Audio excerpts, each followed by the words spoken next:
Ezekiel Gilbert, he's 30 years old in Bexar County, which I think is around San Antonio. So he orders up this escort, right? Her name was Frago. What was her first name?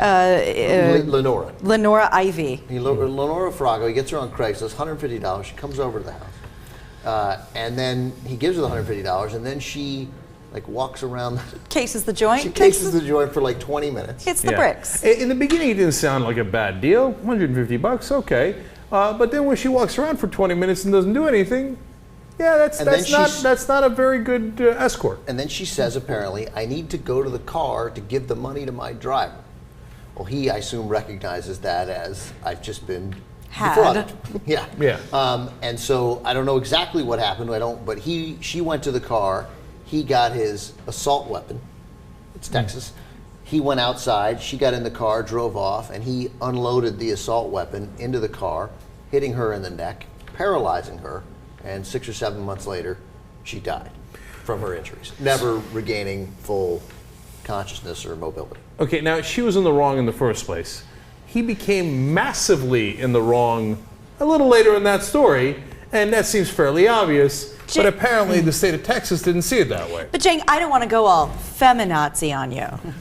However, settle in. Because do you really, really believe that this woman arranges her own deals, is happy, free to come and go as she pleases? Or do you think she's sort of a victim in some sort of a sex trafficking thing? Are you suggesting that the driver might be her pimp? I'm suggesting it, allegedly. Okay. Now, the other thing is, and I'm just saying, I know people who are very into paying for sex, and they do it every time they go to Vegas.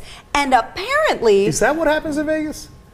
Okay, I don't know. I guess that's why it stayed in me, because I didn't hear about it. Apparently, a lot of times, $150 literally gets them in the door. And then the deals start happening. See, that's why I don't go to hookers. I'm too cheap. Yeah. $150 gets you in the door? Yeah, it gets her to show up. And then in the she's middle like, of Texas, hey, come on, baby. $150's got to buy you something better than that. Give me a little, come on. I don't know. I'm just saying, I know that's not always the end price. That's a Vegas card girl, like the handed out the thing on the snappers, street. the flippers. $150 on Craigslist, you make an arrangement. I think you have an expectation that that's going to happen in Bexar County. Okay, yeah, exactly. But now, all of this is going to become irrelevant when the guy pulls out the AK. Right. So the jury, the defense and the prosecutors in this case agreed on. They tried him for murder, for which he would face life in prison. They didn't seek the death penalty, and I think they have the death penalty in Texas. Yeah, I'm pretty sure. So. In fact, that's the most lenient thing they've ever done in Texas. Not try him with the death penalty possibility. So there was no dispute. He didn't dispute that he came out with his AK-47 and fired the guns. He said he was trying to shoot the tires to stop the car to get his money because he wanted to apply the Texas law, Texas statute. Right, which is the Texas Penal Code 9.42 of the Deadly Force to Protect Property Act. Here's the law. It reads like this.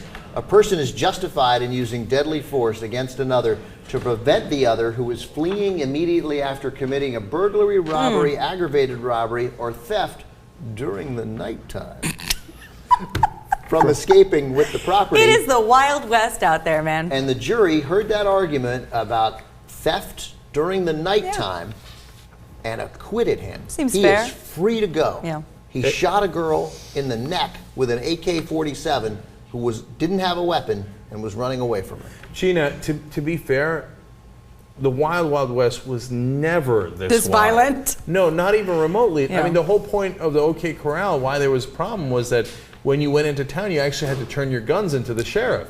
Really? Right. And some of the guys didn't want to turn their guns in, and that was in a lot of the towns. Somebody they should actually have had told, gun control during the Wild Wild West. I had no idea. Right. Somebody should have told the head writers of Deadwood, because that is not how that show goes down. I'm watching it right now. Okay, and so now we have this insane country, whether it's Florida or Texas, you can shoot people for almost anything. Right. I mean, she didn't hook right for me. She didn't give me a Hummer. So I shot her with an AK. I shot her in the neck and killed her. And he's free to go? And the other Am I the only one who, I'm not, of course I'm not the only one. That's the most insane thing I've ever heard. Right, and are we just completely going to ignore the fact that prostitution's illegal? Thank you. I mean, what property, you kind of waive your right to, someone stole from me when you're doing something that you're not supposed to be doing anyway. She couldn't have possibly stolen from you because Prostitution's illegal. Yeah. You couldn't have gotten that in that property. Yeah, In a like you gave her $150. You couldn't legally exchange it for sex, Right. so you just gave it to her. Okay, That's so not donation. So let's rephrase it, Ben. Let's make it legal. She came over, gave him a massage. That's what he was looking for. She's Swedish, deep tissue. Oh, he's yeah. looking for. Really gets in between the fascia. Right, he's having trouble with his rotator cuff. Yeah. And so she does that, and then she walks around the room for a couple minutes, and then she goes, my driver, I'm going to go leave the money with the driver, and he realizes, she's not going to give me a massage. I need my 60-minute massage. Then, is it okay for him to unload the AK-47 into the car? No, but think about what Ben is saying. This is really important. Apparently in Texas, if you're getting any kind of service at night and you feel you didn't get what you paid for, you can execute the person. That's right. You can execute them. If you think there's no other way that law goes on, if there's no other reasonable way for you to get that property, and he would have thought, well, I don't know, she's gone. She's going to vanish into the nighttime. So basically, what Yeah. you're saying is the only thing that's really, really important in these trials in Texas is whether you're on daylight savings or not. That's it. Yeah. True. Yeah. That's right. It's like, well, it was late March. It was dusky. Right, exactly. It was late March. We hadn't Hung switched. jury. We hadn't pitched the daylight savings. It was still a little bit light at about 6:20. No, but think about how insane that is, and with the point Gina's making. If it had happened during the day, Yeah. he's in prison for life. It happens at night, free to go.